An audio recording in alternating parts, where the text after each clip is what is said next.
Aimables téléspectateurs, bonjour, bonsoir, tout dépend de l'heure à laquelle vous allez nous regarder. Bienvenue dans cette émission Miel du soir.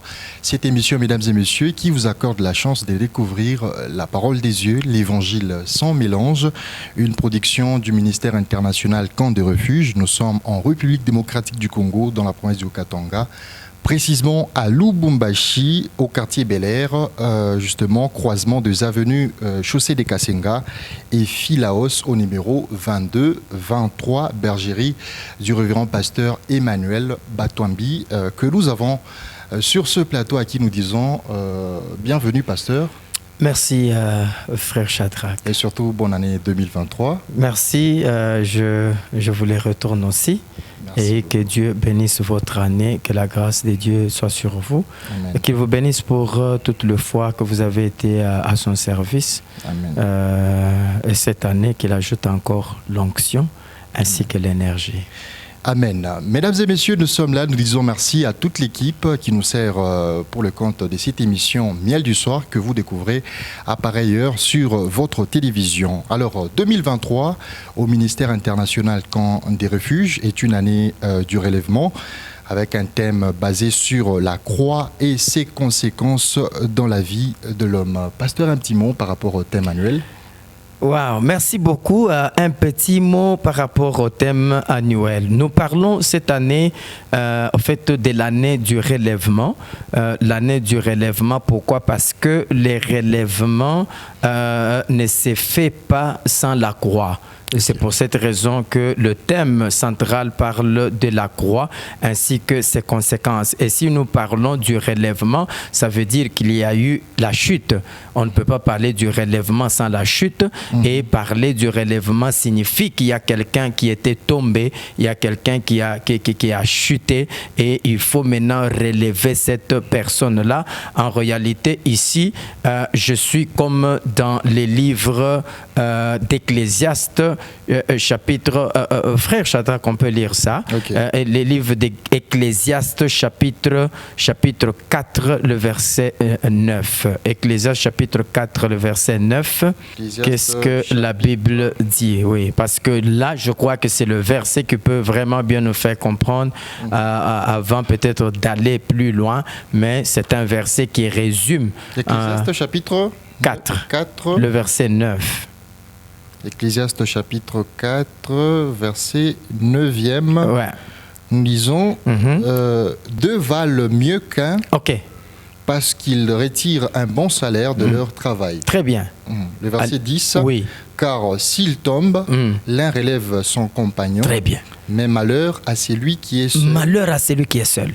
Frère Shadrach, ici, les gens parlent souvent ou utilisent ces versets lorsqu'ils veulent bénir le mariage. Ils disent deux valent mieux qu'un. Mais en réalité, ici, ces versets ne concernent pas seulement les mariages, mais c'est une prophétie. C'est une prophétie. Quand on dit deux valent mieux qu'un, ça veut dire on parle des deux Adams.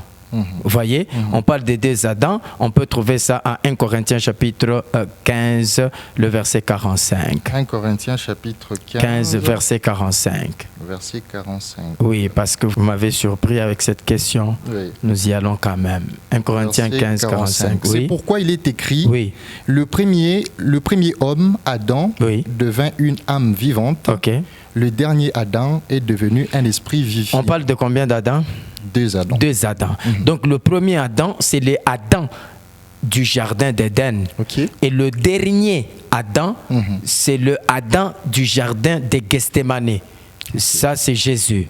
Parce que le premier Adam n'était que l'ombre de Jésus qui devait venir. C'est pour cette raison, sur ce même plateau, j'ai déjà démontré que Jésus-Christ, comme étant Adam, il était jardinier.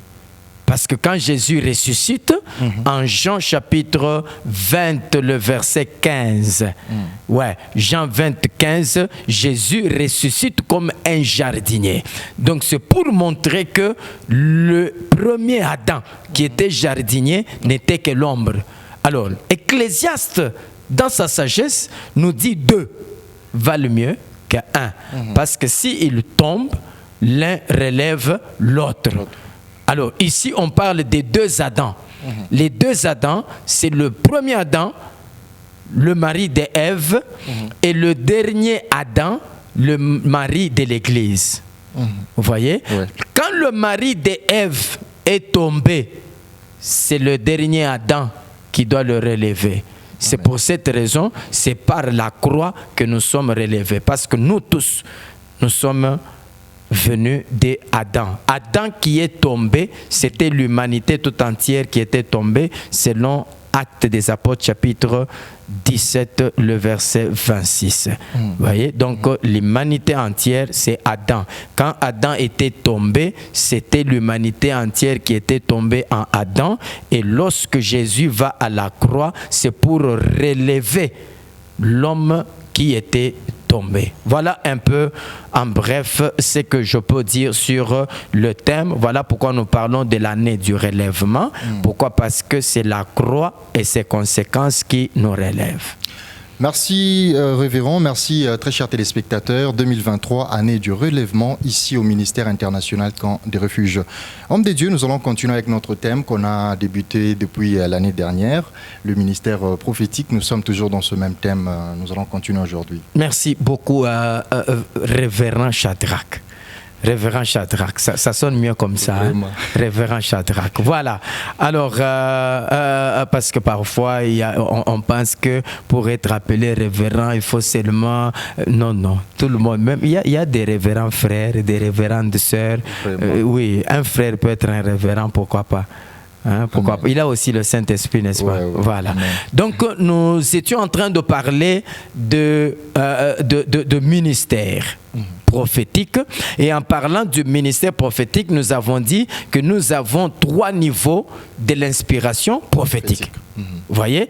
3 niveaux de l'inspiration prophétique. Premièrement, nous avions parlé de l'esprit de prophétie, c'est ça? Oui. Ouais, l'esprit de prophétie. Et nous avons expliqué pour dire que l'esprit de prophétie, il se pose sur tout le monde, sans exception.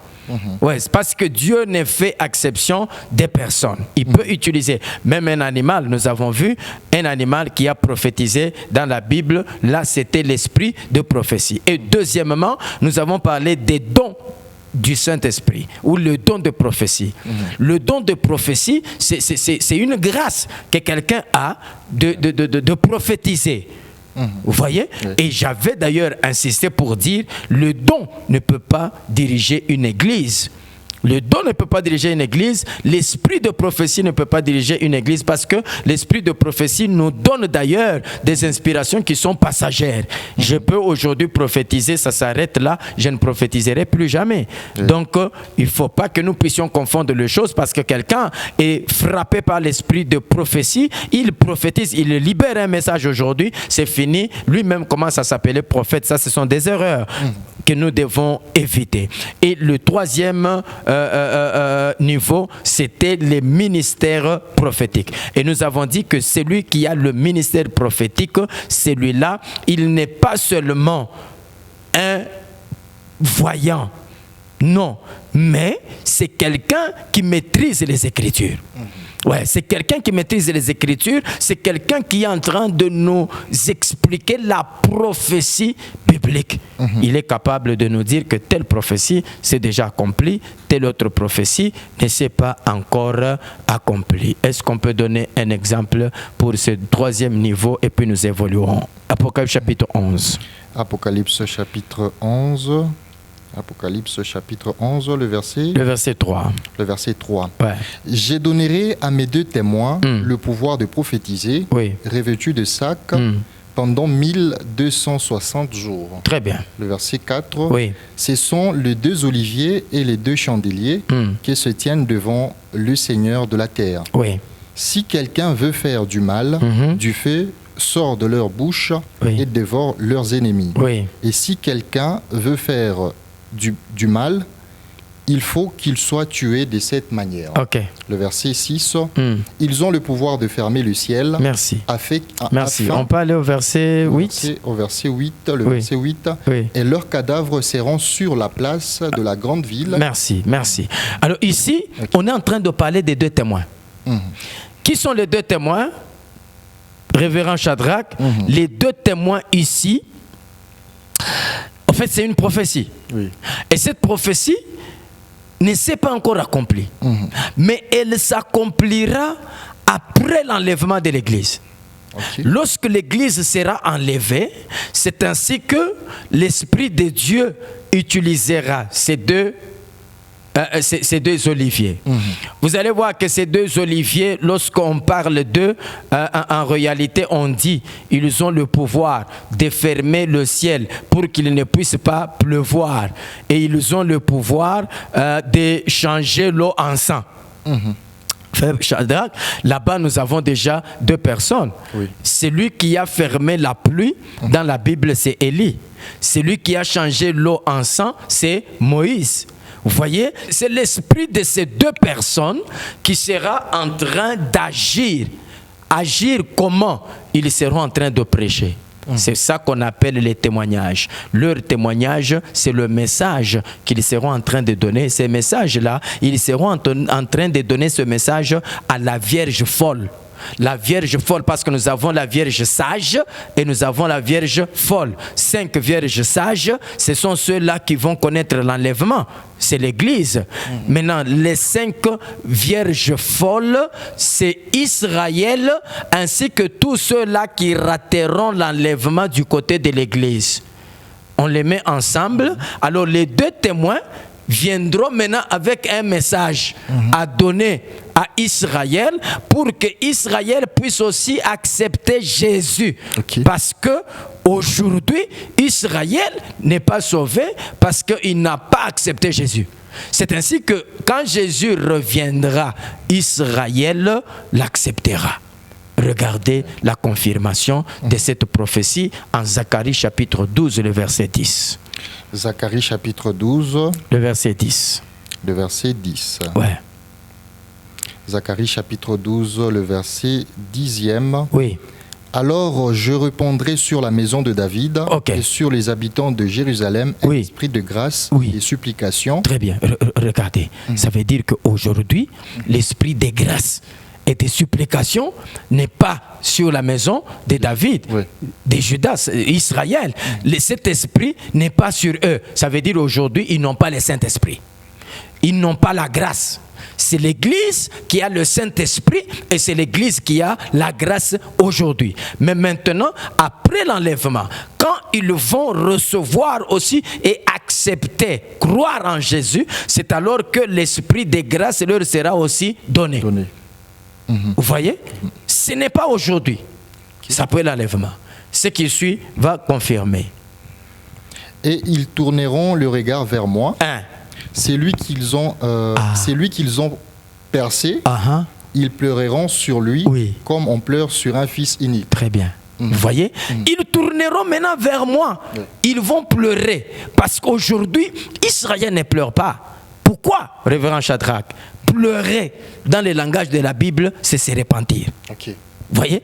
Pleurer, c'est se repentir. Parce que quand le coq chante, Pierre doit pleurer. Vous voyez? Pierre doit pleurer quand le coq chante. Or, le coq, c'est un prédicateur. Chanter, c'est prêcher. Le coq qui chante, c'est un prédicateur qui prêche. Vraiment. C'est pour cette raison, quand le coq a chanté, Pierre a pleuré. Pierre pleure pourquoi? Il se rappelle qu'il venait de pécher. Quel péché? Il a renié les sauveurs. Vous voyez? Ainsi, il doit pleurer. Aujourd'hui, dans nos églises, quand nous recevons les messages de la repentance, nous nous repentons. C'est un cri d'un coq qui chante et qui nous pousse à pleurer. La repentance. Vous voyez? Mais Israël ne se répand pas parce qu'Israël n'a pas l'esprit de grâce. C'est ainsi que quand Jésus revient et que Israël reçoit le message de 2 témoins, alors là, Israël maintenant va tourner vers celui qu'ils ont percé. Jésus-Christ, et ils vont se repentir. Vous voyez, révérend, tout ça ce sont des prophéties. Le prophète du ministère, il doit être en mesure de nous expliquer ces choses, nous disant que telle prophétie ne s'est pas encore accomplie, mais elle s'accomplira à tel moment. Vous voyez ça? Et c'est comme ça. C'est comme ça. Voilà un peu les 3 niveaux de l'inspiration prophétique que nous avons. Alors, j'ai voulu que nous puissions ajouter un petit quelque chose. Ok. Voilà. Le test. Les tests de la prophétie. Ouais. Oui. Les tests de la prophétie. Bien sûr. Le test de la prophétie. Ok. Parce que la prophétie doit être testée. Ok. Ouais. Pourquoi est-ce que la prophétie doit être testée? Parce que aujourd'hui, il y a les vrais, il y a les faux. Ok. Vous voyez ça? Il y a les vrais, il y a les faux. Et pourquoi est-ce que la prophétie doit être testée? Parce que, oh, révérend Shadrach, la prophétie ne s'impose jamais. Parce que ce n'est pas toi qui me parles, c'est Dieu qui me parle. C'est pour cette raison, la prophétie ne peut pas s'imposer. Et quand la prophétie vient, la Bible nous dit une chose. Quelle est cette chose? 1 Thessaloniciens chapitre 5, le verset 20. 1 Thessaloniciens chapitre 5, le verset 20. le verset 20. Ouais. La Bible nous dit, Oui. verset 20, Oui. ne méprisez pas le prophétie. Ah, ne faites pas quoi? Ne méprisez Ne méprisez pas les... le prophétie. Ok. Mais examinez toutes choses, retenez ce qui est bon. Oh, révérend. Examinez quoi? Les prophéties. Non. Examinez toutes choses. Toutes choses. Toutes choses, révérend. Tu me prophétises même mon nom. Pendant que tu fais semblant de ne pas me connaître, Oui. je dois examiner ça. Là, il n'y a pas de péché. Mais il n'y en a pas. D'ailleurs, celui qui accepte la prophétie sans examiner, il pêche. Ok. Oui, révérend. Amen. Celui qui reçoit la prophétie sans l'examiner, il pêche. Pourquoi? Parce que quand la Bible dit examiner, c'est un ordre, Voilà. c'est un impératif. Vraiment. Nous devons obéir à cette écriture. Amen. Donc celui qui reçoit la prophétie sans l'examiner, il pêche. Amen. Ouais, il pêche. Pourquoi? Parce que la prophétie doit être examinée. La prophétie doit être testée. Oui. Elle doit être testée. Et je veux parler de 3 tests. 3 tests. Ouais. 3 tests. 3 tests. Sûrement, il y a un téléspectateur qui peut se demander comment tester la prophétie. Comment tester la Comment prophétie? procéder par, Comment procéder? Voilà. Mais d'ailleurs, déjà, cette écriture de 1 Thessaloniciens 5, 20 à 21, la Bible dit ne méprisez pas les prophéties. Quand ça vient, nous sommes calmes. Oui. Oui, on ne s'agite pas. Parce qu'aujourd'hui, il y a des gens. Oh, can I prophesy? Yes. Amen, je continue. Voilà, can I prophesy? Yes. Mais frère Shadrach, est-ce que Dieu, pour prophétiser, il doit poser la question? Vraiment. Dieu, pour prophétiser, il doit poser la question entre nous. Et il y a des gens qui vous disent que faites d'abord du bruit, parce que le prophétique marche avec le bruit. Oh, révérend. Vraiment. Révérend. Quand vous faites le bruit, donc le bruit excite. Dieu a parlé. Ça donne encore la motivation. Donc Dieu aime là où il y a du bruit. Vraiment. Oh, Dieu aime là où il y a du bruit. Révérend. C'est grave. Révérend.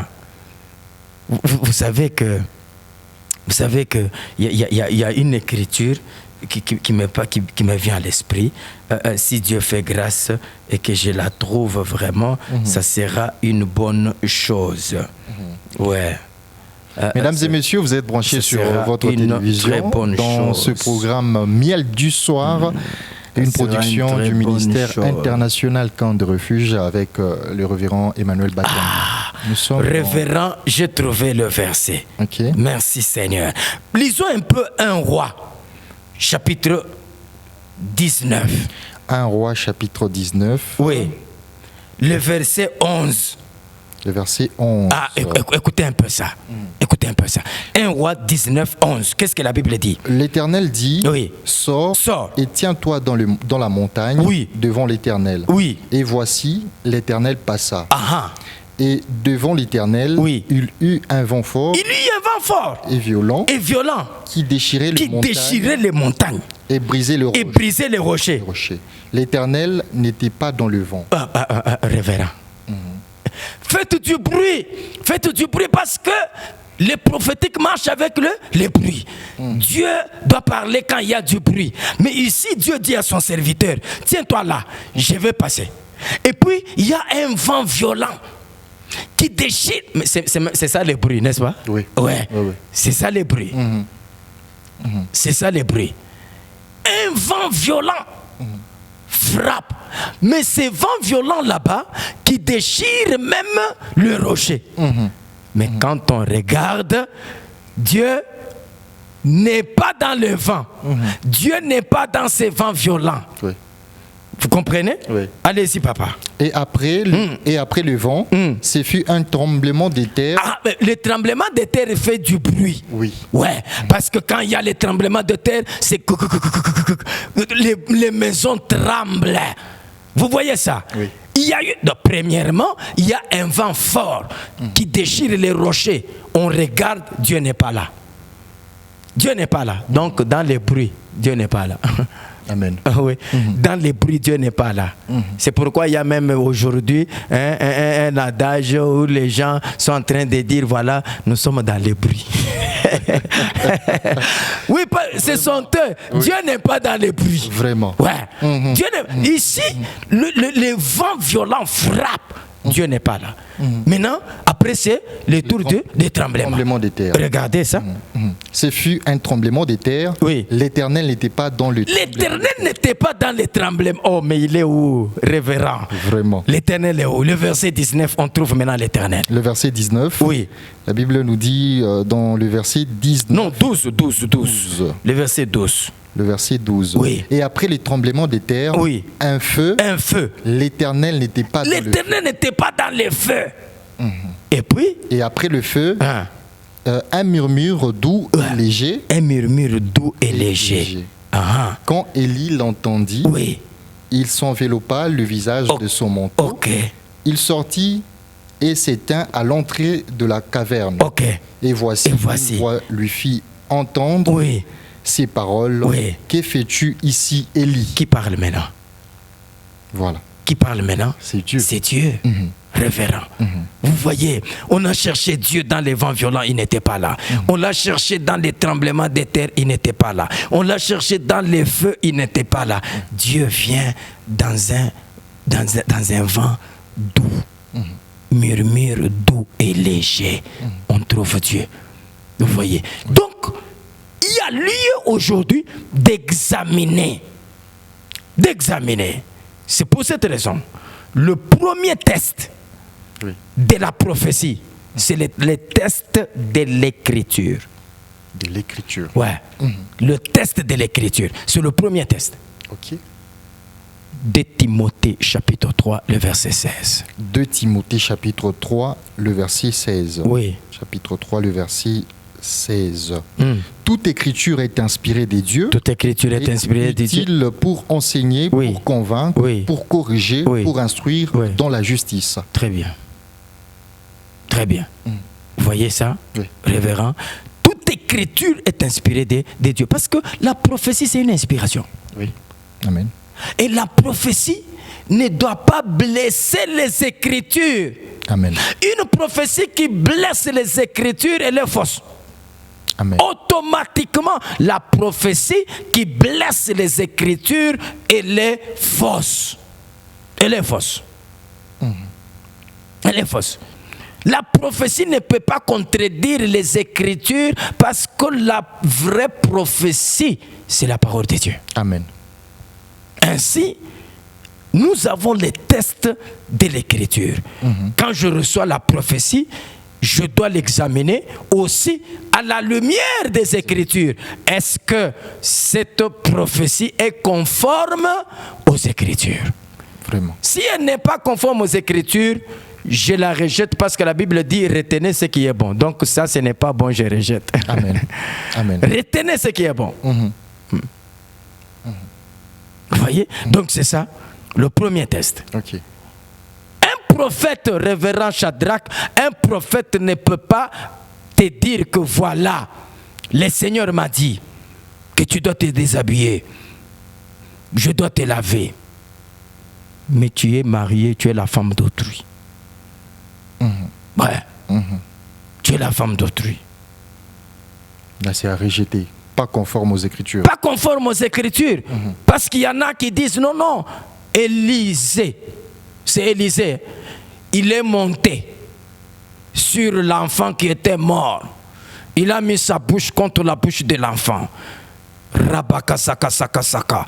L'Éternel est en train de me dire que je dois faire la même chose. Oh. Vraiment. Ça blesse les Écritures. Et on doit rejeter. On doit rejeter. Vraiment. Alors, révérend, nous allons passer au deuxième test. Merci beaucoup. Le deuxième test maintenant, c'est ce que j'appelle le test de l'esprit. Le test de l'esprit. Ouais. Ok. Dans le test de l'esprit, nous devons exercer maintenant le discernement. Ok. 1 Jean chapitre 4, verset 1er.